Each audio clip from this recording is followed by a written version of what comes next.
சட்டமன்ற தேர்தல் நெருங்கும் நிலையில் யாருடன் கூட்டணி என்பது தொடர்பாக பாமக நிறுவனர் ராமதாஸ் இன்று தைலாபுரம் இல்லத்தில் ஆலோசனை நடத்துகிறார்.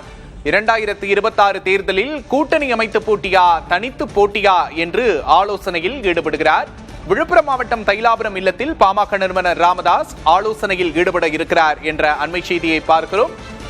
ராமதாஸ் மற்றும் அன்புமணி ராமதாஸ் இடையே ஏற்பட்ட பிளவின் காரணமாக அன்புமணி ராமதாஸ் தனித்து செயல்படும் நிலையில் அவர் அதிமுக கூட்டணியில் என்டிஏ கூட்டணியில் இணைந்திருக்கிறார். இந்த நிலையில் ராமதாஸ் என்ன முடிவெடுக்க போகிறார் என்பது கேள்வியாக இருக்கிறது.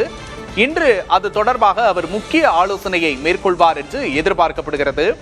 அடுத்தடுத்த அரசியல் நகர்வுகள் நடைபெற்று வரும் நிலையில் யாருடன் கூட்டணி என்பது தொடர்பாக ராமதாஸ் இன்று ஆலோசனை நடத்துகிறார். கடந்த சில நாட்களுக்கு முன்பாக அவரை சசிகலா சந்தித்து பேசியதும் இங்கு குறிப்பிடத்தகுந்த ஒரு விஷயமாக இருக்கிறது. விழுப்புரம் மாவட்டம் தைலாபுரத்தில் இன்று அவர் ஆலோசனையை நடத்த இருக்கிறார் என்பதும் முக்கியத்துவம் பெறுகிறது.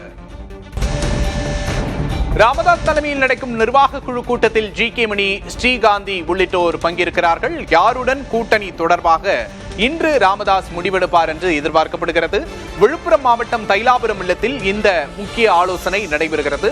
2026 தேர்தலில் கூட்டணி அமைத்து போட்டியா தனித்து போட்டியா என்று ராமதாஸ் இன்று ஆலோசிக்கிறார்.